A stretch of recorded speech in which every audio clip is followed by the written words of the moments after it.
মুচকি হাসিতে কি লুকায়িত আছে? রহস্য।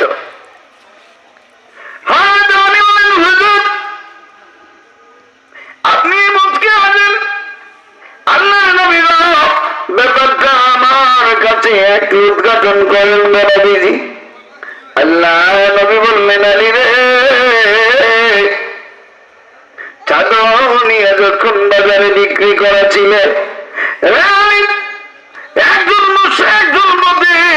অভাবী মানুষ এসে তোমার কাছে সাহায্য চেয়েছিলে, আর তুমি দান করেছিলে, আর যখন শূন্য হাতে বাড়িতে ফিরেছে, আলীরা আমার ফাতিমার কণ্ঠের কান্না, আমার ফাতিমার হাজিরি আল্লাহ ছাড়া কেউ জানে না।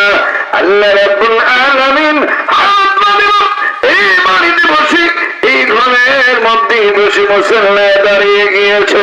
আল্লাহ স্বামী বাজারে গিয়েছেন, মাহবুব দিনে নবী আমাদের ঘরে।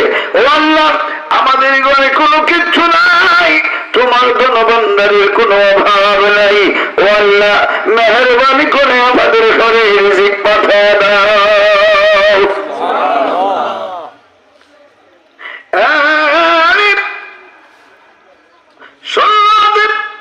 যখন তুমি ঘরে ফিরেছ, ফাতিমা তোমার হাতের দিকে তাকায় আর চোখের পানি ছাড়ে। আল্লাহ, ফাতিমা চোখের পানি বরদাস্ত করেন না রে। তোমার বাড়িতে যিনি অপরিচিত মুসাফির লোক এসে ডাক দিয়েছেন, ঘোড়ার উপরে সওয়ার হয়, আলী রে, তুমি তার পরিচয় জানো না, ফাতিমার চোখের কান্না আল্লাহ রাব্বুল আলামিন বরদাস্ত করেন নাই বিদায় তুমি যে একজন অভাবীর ঘরে আজ খাবার দিয়েছ, এই অভাবী পরিবার তোমার জন্য এমন দোয়া করেছে, এই জন্য তোমার ঘরের মধ্যে আল্লাহ উত্তম রিজিক পাঠিয়ে দেন।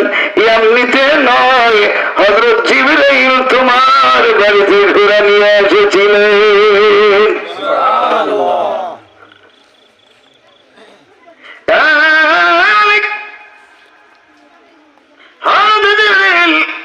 তোমার ঘরের মধ্যে এসেছিলেন, ঘোড়া